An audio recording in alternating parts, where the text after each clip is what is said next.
Today's session, the second session of the Beginner Obedience curriculum, is all about how to call away from humans.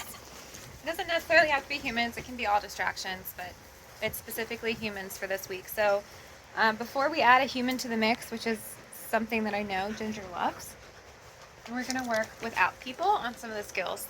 And those skills are going to be tension recalls. Whenever I say recall, it means the dog comes back to me. Whenever I say tension, it means that the dog is putting tension on whatever walking gear they have on from them pulling towards the thing that they want. So it's kind of like an impulse control thing. We're outside today because it's so nice out.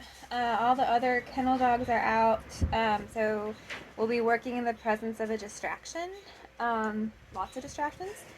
If we feel that we can't hold her focus, or if these guys become too distracting, then we'll have to move it back inside the kennel building and train them there. So I'm going to set my camera up and we'll get started working.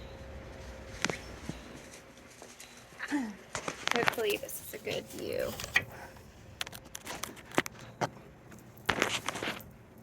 Nope, that's not very good.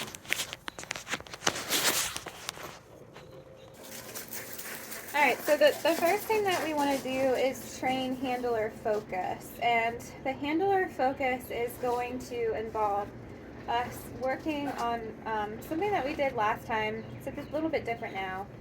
We're going to try and see if she will learn to solve problems by giving us eye contact. So I'm going to hold 2 pieces of food in my hand. So there's a glob of food in my left hand and my right hand. And I'm going to let her know that I have it by presenting it to her nose. I'm not letting her eat any of it. And then I'm going to draw my hands out to my shoulders. Good. When she looks at me on her own, I mark it with our marker word good, and then I give her reinforcement. And you just put it on repeat. Good. A lot of the times dogs will start to look at your hands that have the food in it. Good. They might jump up at your hands to try and get it faster. They might start barking. Good.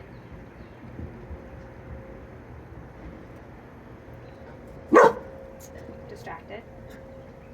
Friends are playing. Good.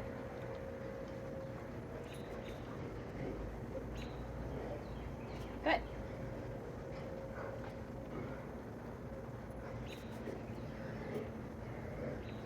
Good. Fight from that distraction.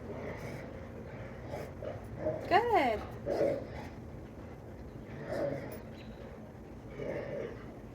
Good.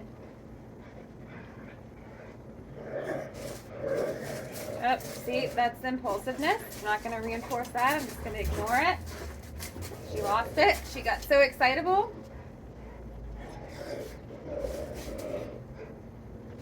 Oh, lost it again. So I'm punishing this behavior. She does not solve problems by acting like this.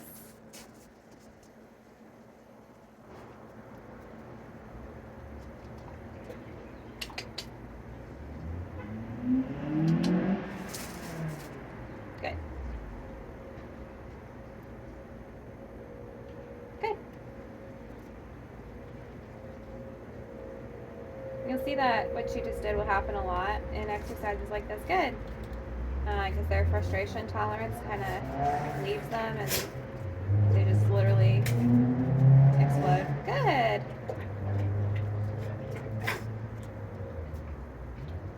Good.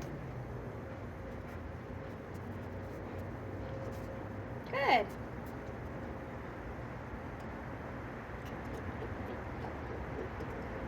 Good.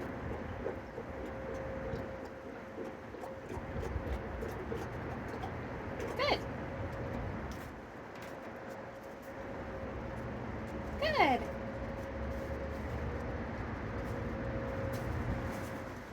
Good. All right, we're going to do that again.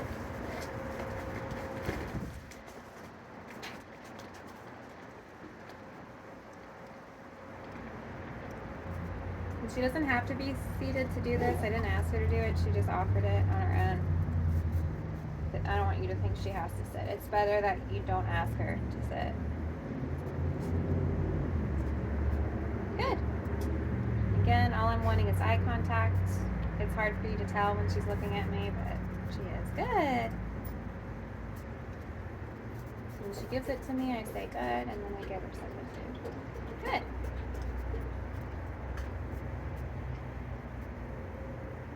Good.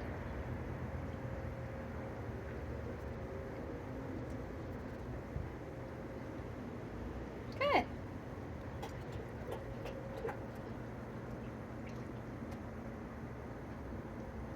Good.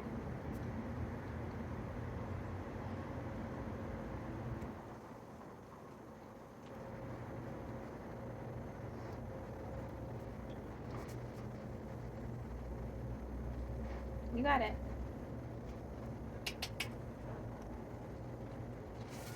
Good.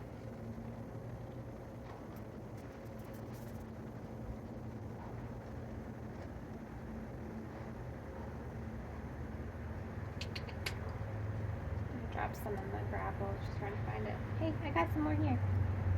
Hey, you don't gotta worry about it. You don't gotta worry about it. Good.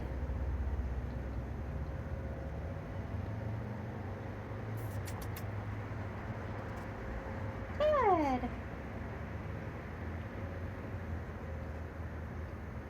Good. Last one. Good. All right, so now we're going to transition over to applying the offered eye contact to another situation, the tension recall. I'm going to stop working her for a little bit and just talk to you about recall in general. So many people want their dog to be reliable off leash and recall away from whatever they're distracted by. That is such a hard thing for dogs to become very good at, because if you have a dog that's very confident and outgoing and optimistic, they're going to interact with their environment. And that's what you want. You know, a dog that's very clingy and never wants to leave your side can be like analogous to a 40-year-old child that never left your basement, right? So a dog that wants to go off and venture and explore and say hi to people and dogs and smell the new smells, it's a sign, I think, of an emotionally healthy dog.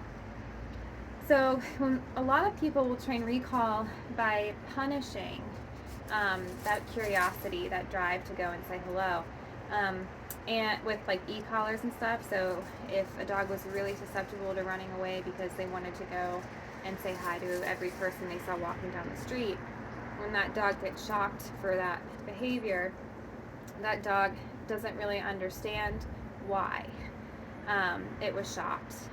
The human handler is not necessarily wanting to shock them because they don't want their dog to say hello to a person, but that's what the dog thinks, because that was the dog's intention, and so the dog feels that it's being punished for that intention. And sometimes, not all the time, because I bet you know some people that have dogs that are trained with e-collars that do just fine. Sometimes that can create a dog that has a fear of greeting new people, and sometimes fear can turn into aggression.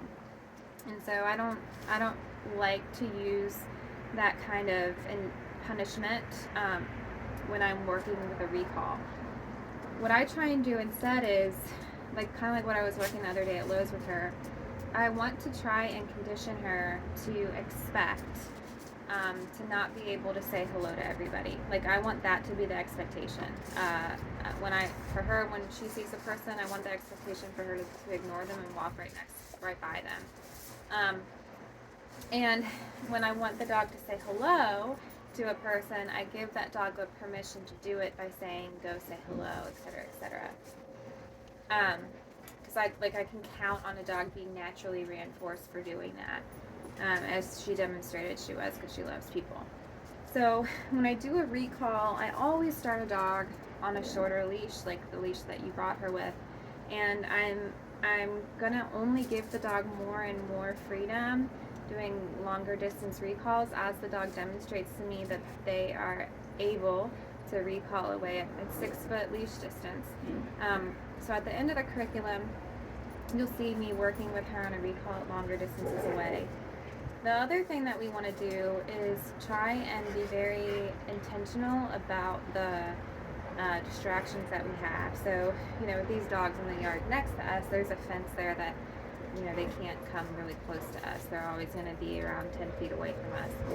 If that fence wasn't there and they were all very close and able to come up to us, it would make it my job a lot difficult to recall her away from them. So when you're practicing the recall with distractions, you want to make sure that you're positioning yourself far enough away from the distraction, and you're in the presence of distractions that are more or less going to stay where they're at.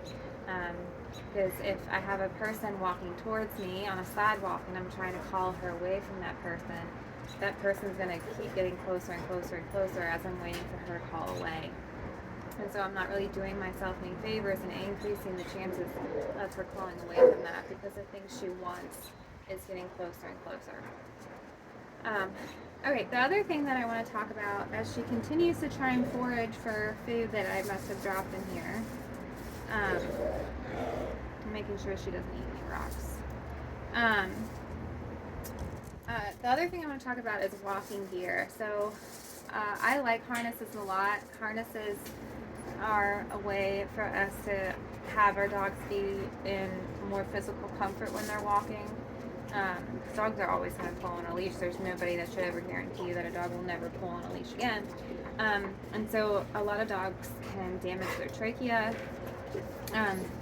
Sometimes dogs can choke themselves out pulling on a leash so hard.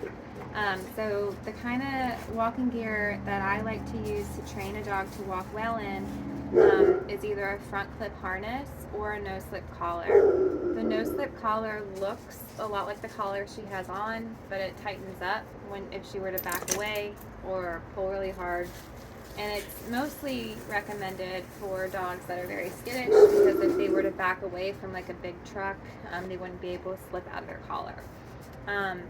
The harnesses that I recommend would be no slip harnesses, and I can send you a link to those, that would have a front clip on them as well.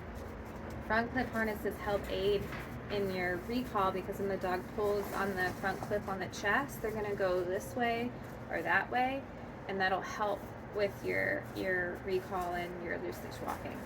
I don't have a harness for her, so I'm going to use that no slip collar that I was talking about. And what I want her to start to understand is that the sensation that she feels when she pulls on that collar, and that sensation is going to be the collar tightening around her whole neck. That's going to become her cue to come back to me. I don't have to say anything. I don't have to say come here. The physical sensation is her cue. And that's really powerful when we're trying to instill impulse control in dogs, greeting other dogs or humans on leash, because normally what they're going to do is pull towards that thing. And so when they feel that pull, when they hit the end of that leash, they're reminded, oh, I should come back, okay? So I'm going to go in the building and get her leash, and I'll be right back.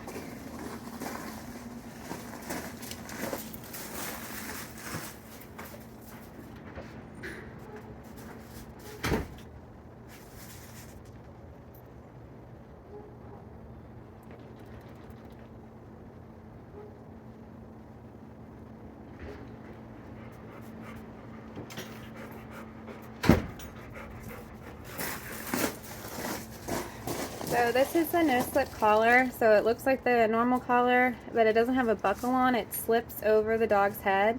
And this loop right here, if they were to pull backwards or forwards, it tightens more so it can't go over their head. That's the safety feature of this.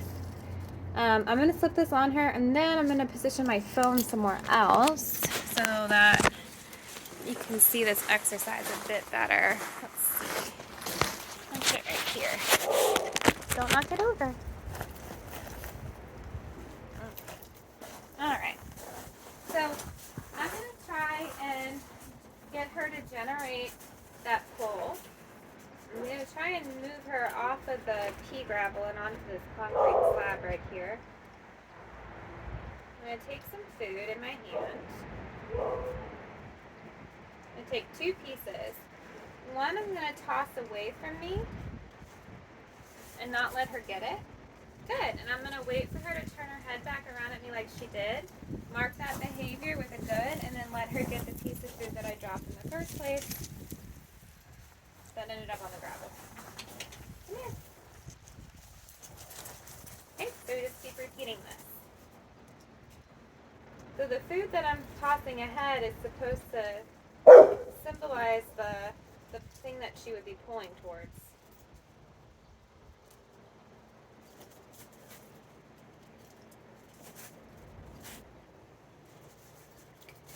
She's fighting it. Good.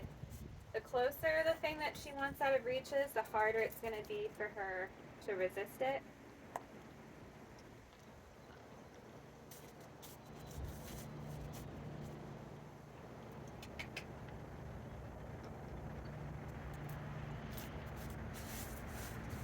Good.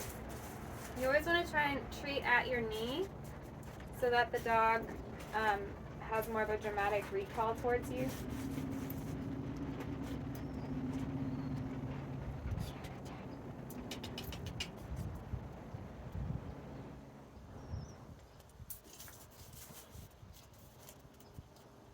Good.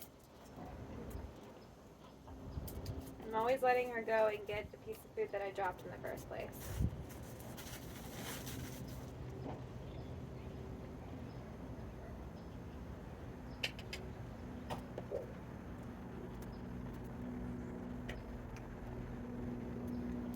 Good.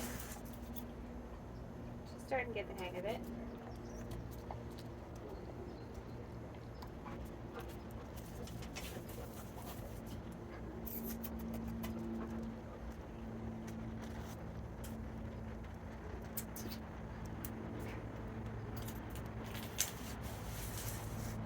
Good. Oops. She missed it. Good. Okay, let her go and get it. Oops, she missed it.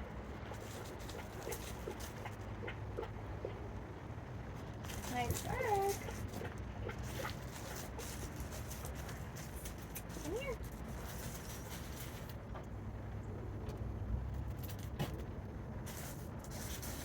Good. It's kind of like a little bit of a rubber band effect. You want to try and get her to a place where she's not even lurching towards the food at all that I'm tossing ahead.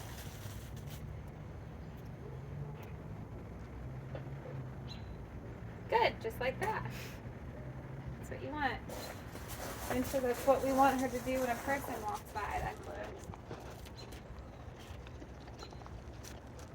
You guys taking notes?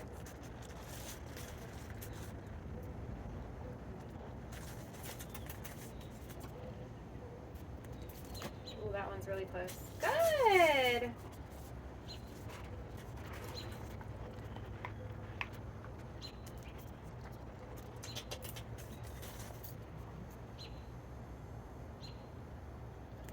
Oops. Good. I don't know if she saw that one.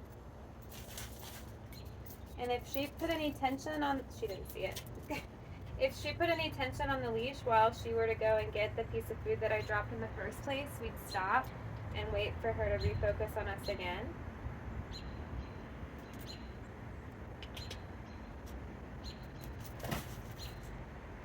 Good. Go get it.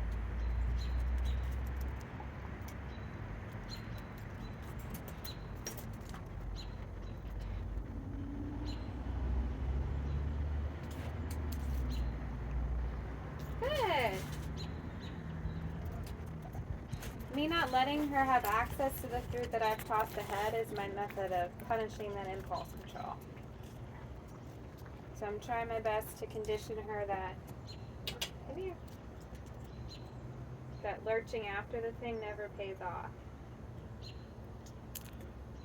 Good, big time.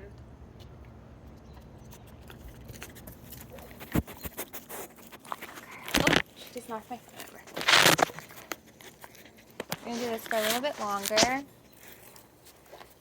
we're going to give her a play break.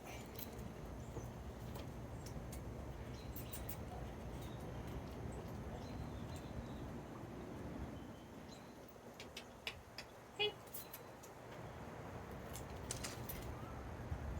Good.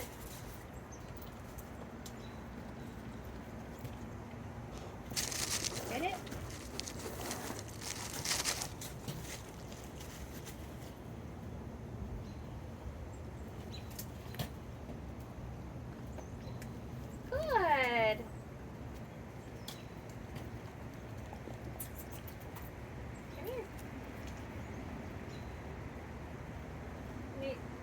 really like using words in dog training? Good. That was really good. I like working a dog with offered behaviors like this. If you wanted to add a verbal command to this, you could. I'll show you how you would overlay that. I'm going to try and overlay it as the dog is doing it.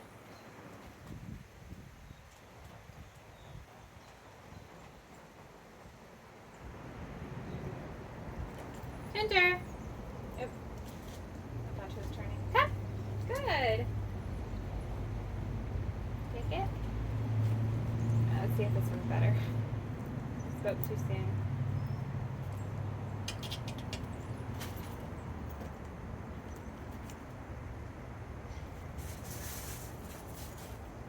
Come. Good. Giddy it. Good girl. Come. Good.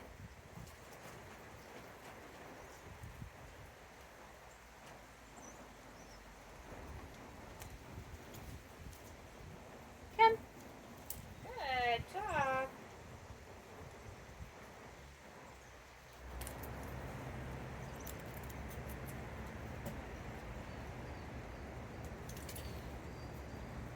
Come. Good.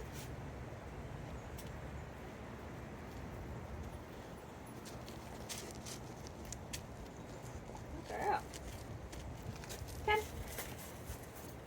Good.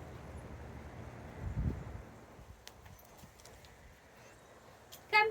Good girl. Nice. Okay, that was our last one. So later on today, to wrap up this session, we're going to work on coming away from novel people. So I'm going to take her out and about to PetSmart. I might take her to one of my other sessions today. We're working with a doodle that struggles with saying hi to people. So yeah, we'll take her out and work on that. We're going to use the stuff that we just learned here in that situation. But I'm going to give her a play break now. So, you have fun? You, Ginger? She's a good learner.